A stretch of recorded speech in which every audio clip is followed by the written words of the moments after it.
प्रिय बच्चों, आज मैं आपको सुमित्रा नंदन पंत जी की कविता सुख दुख समझाऊंगी और इसकी व्याख्या बताऊंगी। तो आइए शुरू करते हैं। मैं नहीं चाहता चिर सुख, मैं नहीं चाहता चिर दुख, सुख दुख की खेल मिचोली, खोले जीवन अपना मुख। इसकी व्याख्या कुछ इस प्रकार है। कवि सुमित्रा नंदन पंत जीवन के लिए बहुत महत्वपूर्ण संदेश देते हुए कहते हैं कि मनुष्य के जीवन में जब सुख और दुख बार बार आते हैं तभी उसे जीवन का सच्चा आनंद अनुभव हो पाता है। वह नहीं चाहते कि जीवन में सिर्फ सुख ही सुख हो या सिर्फ दुख ही दुख। यह सत्य भी है कि किसी का जीवन ऐसा नहीं होता जिसमें सिर्फ खुशियां ही खुशियां हो या केवल दुख ही दुख हो। सुख और दुख की आंख मिचोली सारी जिंदगी चलती रहती है और मनुष्य विभिन्न अनुभवों से जीवन का वास्तविक मर्म जान पाता है। Second paragraph. सुख दुख के मधुर मिलन से यह जीवन हो परिपूर्ण, फिर घन में ओझल हो शशि, फिर शशि से ओझल हो घन।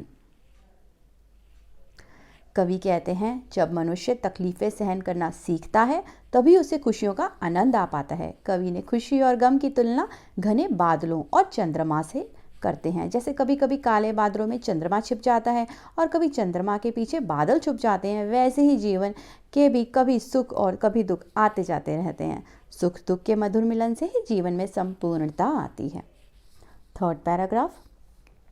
जग पीड़ित है अति दुख से, जग पीड़ित रे अति सुख से, मानव जग में बंट जाए सुख दुख से और सुख दुख से। कवि कहते हैं कि जीवन में सुख और दुख का संतुलन बनाए रखना महत्व की बात है। यह बहुत आवश्यक भी है। संसार में यदि सुख अधिक हो जाए तो वह कष्टकारी होता है, क्योंकि अधिक सुख से आलस्य, कामचोरी, मक्कारी जैसे रोग उत्पन्न होते हैं।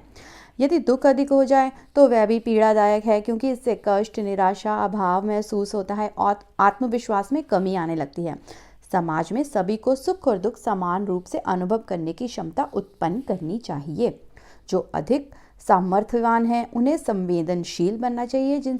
जिसे सहायता की ज़रूरत है उसकी सहायता ज़रूर करनी चाहिए। वास्तव में मानव जीवन का उद्देश्य सुख दुख की साझेदारी ही है। Next paragraph.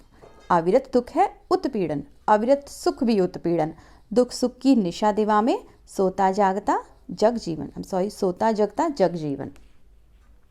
लंबे समय तक यदि दुख, तकलीफ और निराशा ही मिलती रहे तो वह बहुत पीड़ादायक होती है। इसी तरह यदि लंबे समय तक सिर्फ सुख और ऐश्वर्य रहे तो भी समाज में आलस्य और कामचोरी जैसे रोग उत्पन्न होने लगते हैं। सुख या दुख दोनों की ही अधिकता समाज की प्रगति में बाधक है। सुख दुख दिन रात की तरह आते जाते रहते हैं। मनुष्य को यह समझना चाहिए कि हर निराशा की रात में उम्मीद की सुबह का इंतजार रहता है। मानव के सर्वांगीण विकास के लिए समाज में सुख और दुख दोनों का संतुलन बनाना आवश्यक है। यह सांझ उषा का आंगन, आलिंगन विरह मिलन का, चिरहास अश्रुमयानन रे इस मानव जीवन का।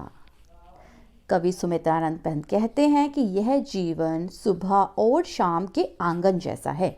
जैसे जीवन की विभिन्न घटनाएं के आंगन में घटित होती हैं, सुबह से शाम तक कुछ ना कुछ घटता रहता है, वैसे ही ये जीवन भी है। यहाँ बिगड़ने का दुख भी होता है तो मिलने की खुशी भी होती है। जीवन में खुशियाँ और मुस्कान तथा दुख के आंसू दोनों ही आते जाते रहते हैं। तभी मनुष्य सच्चे अर्थों में जीवन का अर्थ समझ पाता है। दुख को महसूस करने के बाद ही हम खुशियों का आनंद अनुभव कर पाते हैं। कवि इस कविता में यही संदेश देना चाहते हैं कि जीवन एक बहती नदी की तरह है। सुख दुख उसके दो किनारों की तरह है जो हमेशा साथ साथ चलते रहते हैं। हमें सुख और दुख के बीच सामंजस्य बिठाना ज़रूर आना चाहिए। मनुष्य को ऐसी क्षमता अपने अंदर अवश्य लानी चाहिए। आई होप आपको ये कविता अच्छे से समझ आ गई होगी और आप इसकी व्याख्या भी समझ गए होंगे। Thank you for watching.